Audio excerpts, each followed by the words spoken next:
வழக்கம் போல் பழைய இரும்பு கடை பக்கம் போனேன். அங்கே பார்த்தீங்கன்னா நமக்கு இந்த மாதிரி ஒரு பொருள் கிடச்சிது. இந்த டிவைஸோட சைடில் பார்த்தீங்கன்னா பேட்டரி போடுறது, அதுக்கப்புறம் ஹெட்ஃபோன் ஜாக்கு, ஏன் இதுலேருந்து வீடியோ கூட அவுட்புட் எடுத்துக்கலாம் போல் அந்தளவுக்கு நிறையா இருந்துச்சு. இதுக்கு முன்னாடி நிறைய டிவைஸ் பார்த்துருக்கோம், ஆனால் இந்த மாதிரி டிவைஸ்லாம் நம்ம பார்த்ததே கிடையாது. அதனாலவே இது ஓடுமா ஓடாதா, வாங்கி உள்ளே என்ன இருக்குன்னு செக் பண்ணி பார்ப்போம் அப்படின்றதுக்காக பழைய இரும்பு கடையிலேருந்து வாங்கிட்டு வந்துட்டேன். இந்த பொருளை நம்ம பழைய இரும்பு கடையிலேருந்து 30 ரூபாய்க்கு வாங்கினோம். இதை சரி பார்த்து வெளியே விற்றா எவ்வளோ ப்ராஃபிட் வருது, அந்த உள்ளே இருக்க பொருளெல்லாம் தேருமா தேராதா அப்படிங்கிற ஃபுல் டீட்டெயில் இந்த வீடியோவில் பார்ப்போம்.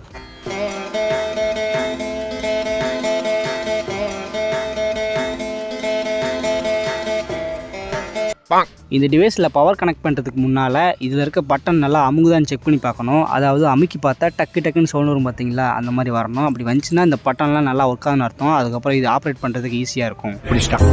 எல்லாம் டெக்னாலஜி. நம்ம டிவைஸில் இந்த பட்டன்லாம் நல்லாவே ஒர்க் ஆச்சு. அதனாலவே நம்பிக்கையோட கீழே இருக்கிற ஓப்பன் பட்டனை ப்ரெஸ் பண்ணி பார்த்தோம். அப்போ தான் மேலே இருக்க டாப் ஓப்பன் ஆகி உள்ளே இருக்க சீக்ரெட்லாம் நமக்கு தெரிஞ்சுது. இந்த டிவைஸ்க்குள்ளே சிடி அதுக்கப்புறம் டிவிடி போகிற மாதிரி ஒரு ஆப்ஷன் இருந்துச்சு. இதெல்லாம் பார்த்ததுக்கப்புறம் தான் புரிஞ்சுது, இந்த டிவைஸ் மூலமாக நம்ம சிடியில் இருக்க அந்த டிவிடியில் இருக்க பாட்டு படங்களை பார்த்துக்கலாம், அதுவும் கரண்ட் இல்லாமல் பேட்டரி மூலமாக. ஐயோ, நம்ம மைண்ட் அங்கே போகுது. அதுக்கப்புறம் பேக்கில் ஓப்பன் பண்ணி இதுக்கு எந்த மாதிரியான பேட்டரி போடுறது அப்படின்னு பார்த்தா, இந்த செவர் கடிகாரத்துக்கு போடுவாங்கள்ல அந்த மாதிரி பேட்டரி 2 போட்டாலே போதும் போல் இது நல்லா ஒர்க் ஆகுமாம்மா. அந்த காலத்துலேயே இப்படிலாம் கண்டுபிடிச்சி வச்சுருக்காங்க. சரின்ட்டு நம்மக்கிட்ட இருந்த 2 பேட்டரி எடுத்து உள்ளே போட்டு செக் பண்ணி பார்த்தேன். சூனா போனா ஒவ்வொருத்தருக்கு வேகத்தை பார்த்தோம்னா அவன் அருமை வறுமைக்கு ஆபத்து வந்துடும் போல் இருக்கடா. ரொம்ப கவனமாக டீல் பண்ணி ஆட்டத்தை கலைச்சிட்றாசா. பேட்டரியை போட்டு நானும் சுற்றி முற்றி பார்க்குறேன், ஒரு லைட் எரிய மாட்டுக்கு. பட்டனை போட்டு அமுக்குனாலும் நமக்கு ஒன்றுமே வர மாட்டுக்கு. அப்போ தான் புரிஞ்சுது, ஆஹா இது ஓடாது போலேன்னு சொல்லிட்டு. இருந்தாலும் நம்ம சும்மா விட்டுருமா, எல்லாத்தையும் கழட்டி போர்டை வெளியே எடுத்தோம். போர்டில் பார்த்தீங்கன்னா எக்கச்சக்கமான ஐசி கொடுத்துருக்கான். அந்த போர்டோட எட்ஜிலலாம் பார்த்தீங்கன்னா தண்ணி பட்ட மாதிரி ஒரு மாதிரி இருந்துச்சு. அதுக்கப்புறம் கீழே தூக்கி பார்த்தா தான் மெயின் மேட்ரான அந்த மோட்ரு செட்டப் கொடுத்துருப்பான். ஆக்சுவலாக நம்ம டிவிடி பிளேயர் போடும்போது உள்ளே வந்து கரகரன்னு சவுண்டு கேட்கும். அதுக்கு ரீசன் என்னென்னா, இதுக்குள்ளே அந்த வட்டமான மோட்டர் இருக்குல்ல, இது வந்து சிடியை சுற்ற வைக்கும். சிடி சுற்றும் போது இன்னொரு மிஷின் பார்த்தீங்கன்னா அந்த சிடிக்குள்ளே இருக்க டேட்டாவை ரீட் பண்ணும். ஸோ அந்த மிஷின் ஸ்டேபிளாக இருந்தால் ஒழுங்காக ரீட் பண்ணாது. ஸோ அதையும் முன்னாடி நகர்த்திட்டு இருக்கணும். இந்த மாதிரி அந்த ரீடிங் மிஷினை நகர்த்துறதுக்கான வேலையை தான் அந்த குட்டி மோட்ரு பார்க்கும். இந்த குட்டி மோட்ரு மெதுவாக சுற்றி அந்த ரீடிங் மோட்டரை நகர்த்தும் போது ஸ்பீடாக சுற்றுற சிடியில் இருக்க டேட்டாவை நல்லா ரீட் பண்ணும். நம்ம சிடியிலையோ டிவிடியிலையோ ஸ்க்ராட்ச் இருந்தால் அதை வந்து இந்த ரீடிங் மிஷினால் ஒழுங்காக ரீட் பண்ண முடியாது. அந்த டைமில் பார்த்தீங்கன்னா படம் வந்து அப்படி ஸ்டக் அடிக்கும். ஆக மொத்தத்தில் இந்த மெயின் மேட்ரு எல்லாத்தையுமே இந்த பர்டிகுலர் போர்ஷன் தான் பண்ணி முடிக்கு. இது வந்து பார்த்தீங்கன்னா நம்ம மதர் போர்டில் கனெக்ட் ஆகிருக்கும். அதை வந்து சிப்பெல்லாம் கண்ட்ரோல் பண்ணும். இதுதான் இதோட ஃபுல் மெக்கானிசம்.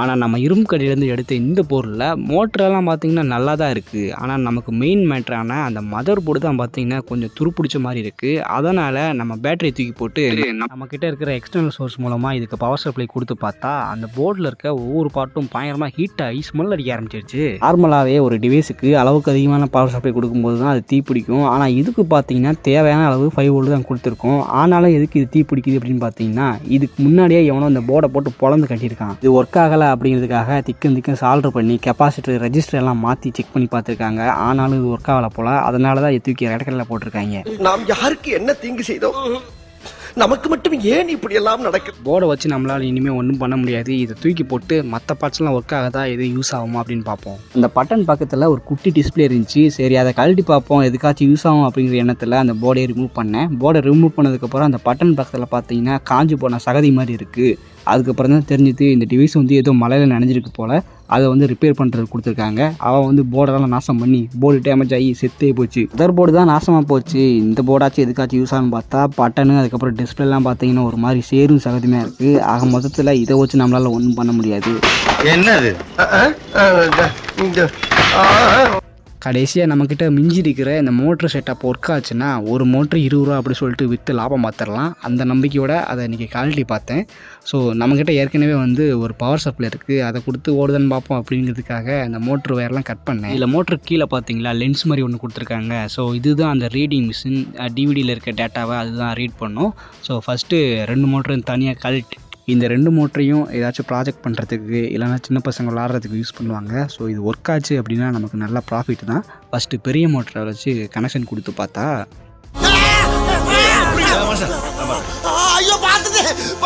ஒளியாக நமக்கு அந்த வட்ட மோட்ரு பார்த்தீங்கன்னா நல்லா பெர்ஃபெக்டாக சுற்றுது. அதே போல் அந்த சின்ன மோட்ரு பார்த்தீங்கன்னா பவர் கனெக்ஷன் கொடுக்கும்போது நல்லா தான் சுற்றுச்சு.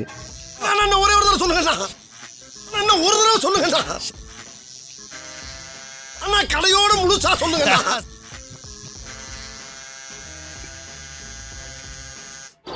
எல்லாருமே சூனா பணம் ஆயிட முடியுமாடா? 30 ரூபா கொடுத்து பல இரும்பு கடையிலேருந்து இந்த டிவைஸை நம்ம வாங்கினதுக்கு அதுக்குள்ளே இருக்க 2 மோட்டரும் மட்டும் தான் சுற்றுதே தவிர போர்டு பட்டான்னு சொல்லிட்டு நமக்கு எதுவுமே யூஸ் ஆகலை. திரும்ப அதை கொண்டு போய் இடக்கல்ல தான் போகணும் போல். டிவைஸை சரி பார்த்து வெளியில் நல்ல ப்ரைஸுக்கு விற்கலாம் அப்படின்னு பார்த்தோம். பட் அது நாசமாக போச்சு. ஓகே, இப்போ ஓவராலாக இதில் எவ்வளோ ப்ராஃபிட் வந்திருக்கு அப்படின்னு செக் பண்ணி பார்ப்போம். இந்த ரவுண்டான மோட்டர் இருக்குது பார்த்தீங்களா, அது வந்து ஃப்ளிப்கார்ட்டில் 150 ரூபா கிட்ட போட்டிருக்கு. நம்ம வந்து இதை 150 ரூபாய்க்குலாம் விற்க வேண்டாம், ஒரு 50 ரூபாய்க்கு விற்றாலே போதும். இதுலேருந்து 20 ரூபா நமக்கு லாபம் கிடச்சிரும். இதுக்கப்புறம் வேஸ்ட்டாக போன அந்த போர்டு பிளாஸ்டிக்கு கீப் எல்லாம் பார்த்தீங்கன்னா திரும்ப கொண்டு நம்ம இடக்கடையிலே போட போகிறோம். அதுக்கு பார்த்தீங்கன்னா ஒரு 5 ரூபா கொடுப்போம் அப்படின்னு வச்சுக்கோங்க. மொத்தமாக கணக்கு பண்ணி பார்த்தா 30 ரூபாய்க்கு இந்த பொருளை வாங்கினதுக்கு அந்த மோட்ரு 2 சேர்த்து ஒரு 50 ரூபா, அதுக்கப்புறம் இடக்கடையில் திரும்ப போட்டால் ஒரு 5 ரூபா, மொத்தத்தில் 55 ரூபா நமக்கு கிடச்சிருக்கு. இதில் லாபம் எவ்வளோன்னு பார்த்தீங்கன்னா